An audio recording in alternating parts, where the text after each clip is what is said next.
Bapak Ibu dan Dewan Juri yang berbahagia, berikutnya penampilan dengan peserta nomor 21.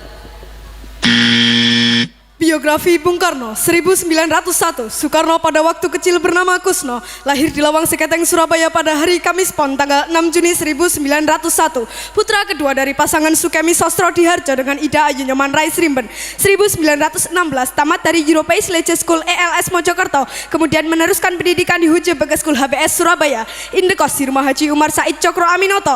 Dalam buku Bung Karno Penyambung Lidah Rakyat Indonesia oleh Sidi Adam halaman 46 sampai dengan 47, Bung Karno mengatakan, seluruh waktuku kuhabiskan untuk membaca. 1921 tamat dari Huje Bagas School HBS, melanjutkan ke Teknik Social School THS di Bandung. Soekarno termasuk salah seorang dari 11 mahasiswa pribumi. 1926 Soekarno menyelesaikan studi di Teknik Social School THS Bandung dengan mendapat gelar insinyur jurusan Teknik Sipil. 1926 Soekarno menemukan istilah Marhainisme sehingga disebut Bapak Marhain Indonesia. 1926 Soekarno menulis artikel berjudul Nasionalisme, Islamisme, dan Marxisme yang dimuat dalam surat kabar Suluh Indonesia Muda. Soekarno menyerukan agar semua golongan yang ada di Indonesia harus bersatu menghancurkan kolonialisme dan imperialisme untuk menuju Indonesia merdeka. 1927 Soekarno bersama Iskak Cokro Hadi Suryo, Budiarto Marto Atmojo, Sunario, Samsi Sastro Widakdo, Anwari, Cipto Mangunkusuma, Jantila Ardan Suyadi mendirikan Perserikatan Nasional Indonesia pada tanggal 4 Juli 1929. Dalam buku Di Bawah Bendera Revolusi Jilid 1, Bung Karno mengatakan, kaum imperialis perhatikan, apabila dalam waktu yang tidak lama lagi perang Pasifik menggeledak dan menyambar-nyambar membelah angkasa, apabila dalam waktu yang tidak lama lagi Samudra Pasifik menjadi merah oleh darah dan bumi di sekitarnya bergetar oleh ledakan-ledakan bom dan dinamit, di saat itulah rakyat Indonesia akan melepaskan dirinya dari belenggu penjajahan dan menjadi bangsa yang merdeka. Setelah malam hari berpidato, Soekarno bersama beberapa tokoh PNI ditangkap dan ditahan di penjara Mergangsan, Yogyakarta. Kemudian dipindahkan ke penjara Bersebel. 1930 Soekarno di hadapan pengadilan kolonial menyampaikan pidato pembelaan yang terkenal dengan Indonesia menggugat, kemudian divonis 4 tahun dan dijebloskan ke penjara Sukamiskin. 1931 Soekarno dibebaskan dari penjara Sukamiskin pada 31 Desember dengan syarat tidak boleh melakukan kegiatan politik lagi, namun Soekarno tetap melanjutkan perjuangan politiknya untuk membebaskan bangsanya. Seorang pemimpin tidak berubah karena hukuman. Aku masuk penjara untuk memperjuangkan kemerdekaan dan aku meninggalkannya dengan tujuan yang sama. 1932 Soekarno bergabung ke Partai Indonesia Partindo untuk tetap melanjutkan perjuangan politik. 1933 Soekarno menyusun risalah Mencapai Indonesia Merdeka (MIM) yang memaparkan strategi perjuangan untuk mencapai Indonesia merdeka. 1933 Soekarno ditangkap kembali oleh komisaris polisi Belanda di depan rumah Muhammad Husni Tamrin di Jakarta. Usai mengadakan pertemuan dengan para pimpinan partai, ditahan kembali di penjara Sukamiskin. 1934 Soekarno dibuang ke ND Flores tanggal 7 Februari tanpa diadili karena membangkang terhadap pemerintah kolonial. Soekarno aktif mempelajari tentang Islam dari buku-buku yang dikirim oleh Haji Ahmad Hasan dan menulis artikel-artikel serta surat-surat tentang Islam sehingga terbitlah risalah Surat-surat Islam dari ND. Soekarno juga mendirikan kelompok sandiwara Kelimutu dan menulis 12 judul naskah tonil. 1938 Soekarno dipindah pembuangannya ke Bengkulu bersama keluarga dan Riwu. Soekarno aktif dalam kegiatan Muhammadiyah sebagai pengajar dan membentuk kelompok sandiwara Monte Carlo. 1942 Soekarno kembali ke Pulau Jawa setelah pemerintah kolonial Belanda menyerah kepada Jepang di Kali Jati Subang, dan yang pertama kali ditanyakan, di mana Hatta? 1943 Soekarno menjadi ketua Pusat Tenaga Rakyat Putra dibantu Muhammad Hatta, Ki Hajar Dewantara dan Kiai Haji Mas Mansur. 1945 Soekarno berpidato dalam sidang Badan Penyelidik Usaha-usaha Persiapan Kemerdekaan Indonesia BPUPKI di Gedung Pejambon Jakarta dan mengusulkan Pancasila sebagai dasar negara Indonesia merdeka pada tanggal 1 Juni. Selanjutnya Soekarno diangkat sebagai presiden, diangkat sebagai ketua panitia 9.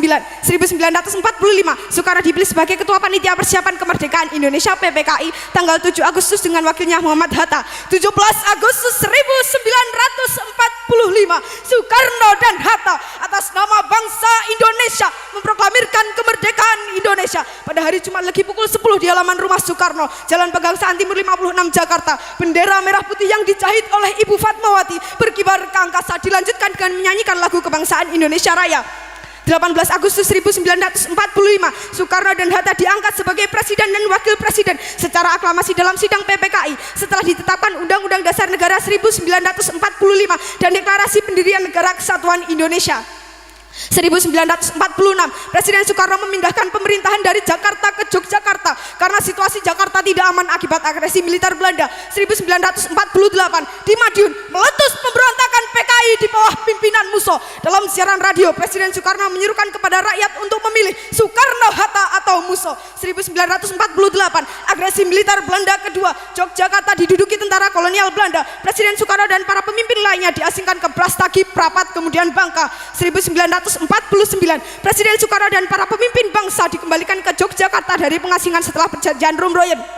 1949, konferensi meja bundar KMB antara Indonesia dan Belanda menghasilkan pengakuan secara de jure Indonesia menjadi negara serikat di bawah Uni Indonesia Belanda pada tanggal 27 Desember dan Soekarno sebagai Presiden RIS. 1950, Presiden Soekarno kembali ke Jakarta, negara RIS dibubarkan dan kembali menjadi Negara Kesatuan Republik Indonesia. 1955, Presiden Soekarno berpidato di konferensi Asia Afrika I dengan judul Lahirkanlah Asia Baru dan Afrika Baru. Konferensi Asia Afrika mengakibatkan merdekanya negara-negara Asia dan Afrika.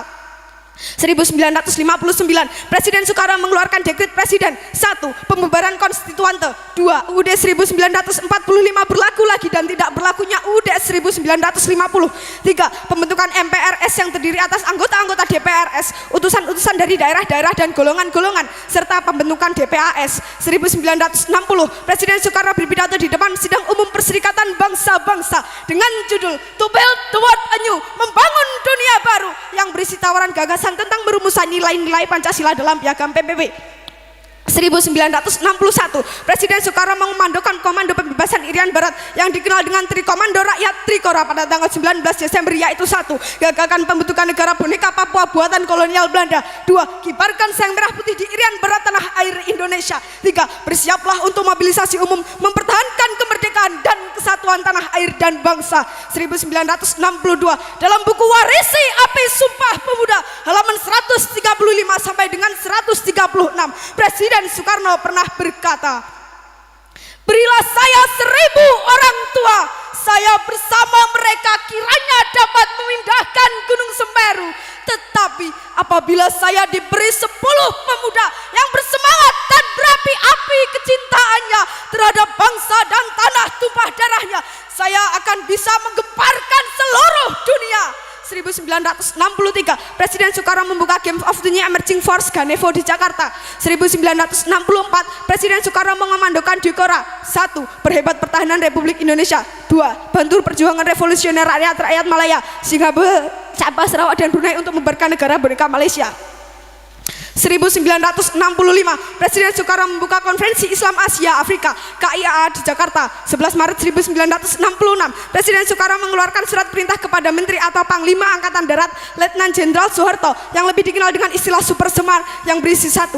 Mengambil segala tindakan yang dianggap perlu untuk terjaminnya keamanan dan ketenangan serta kestabilan jalannya pemerintahan dan kewibawaan pimpinan Presiden atau Panglima tertinggi atau pemimpin besar revolusi atau mandataris MPRS demi untuk keutuhan bangsa dan negara Republik Indonesia dan melaksanakan dengan pasti segala ajaran pemimpin besar revolusi. 2. Mengadakan koordinasi pelaksanaan perintah dengan Panglima Angkatan lain dengan sebaik-baiknya. 3. Supaya melaporkan segala sesuatu yang bersangkut paut dalam tugas dan tanggung jawab seperti tersebut di atas. 21 Juni 1970, Soekarno wafat di RS Pusat Angkatan Darat Jakarta dan dimakamkan di Blitar pada tanggal 22 Juni 1970 berdasarkan surat keputusan Presiden RI nomor 44 tahun 1970. Bung Karno Putra Fajar oleh Solihin Salam. 23 Oktober 1986, Soekarno ditetapkan sebagai pahlawan proklamator berdasarkan Kepres nomor 81/TK/1986. 7 November 2012, Soekarno ditetapkan sebagai pahlawan nasional berdasarkan Kepres nomor 83/TK/2012. Presiden Soekarno mendapat 26 gelar doktor honoris causa, 7 dari perguruan tinggi di Indonesia dan 19 dari perguruan tinggi luar negeri pada tahun 1951 sampai dengan 1965. 30 Januari 1951, Dr. Honoris Causa dalam ilmu hukum Manila, Filipina, Far Eastern University. 19 September 1951, Dr. Honoris Causa dalam ilmu hukum Yogyakarta, Indonesia, Universitas Gadjah Mada. 24 Mei 1956, Dr. Honoris Causa dalam ilmu hukum USA, Columbia University. 27 Mei 1956, Dr. Honoris Causa dalam ilmu hukum Michigan, USA, Michigan University. 8 Juni 1956, Dr. Honoris Causa dalam ilmu hukum Montreal, Kanada, McGill. 23 Juni 1956, Dr. Honoris Causa dalam ilmu teknik West Berlin, Jerman, Berlin University. 11 September 1956, Dr. Honoris Causa dalam ilmu hukum Moskow, USSR, Lomonosov University. 13 September 1956, Dr. Honoris Causa dalam ilmu hukum Belgrade, Yugoslavia, Beograd University. 23 September 1956, Dr. Honoris Causa dalam ilmu hukum Praha, Cekoslovakia, Karlova University. 27 April 1959, Dr. Honoris Causa dalam ilmu hukum Istanbul, Turki, Istanbul University. Demikian biografi Bung Karno. Hanya bangsa yang berani mengambil nasib dalam tangan sendiri akan berdiri dengan kuatnya. Merdeka, merdeka, merdeka. Sekian, terima kasih.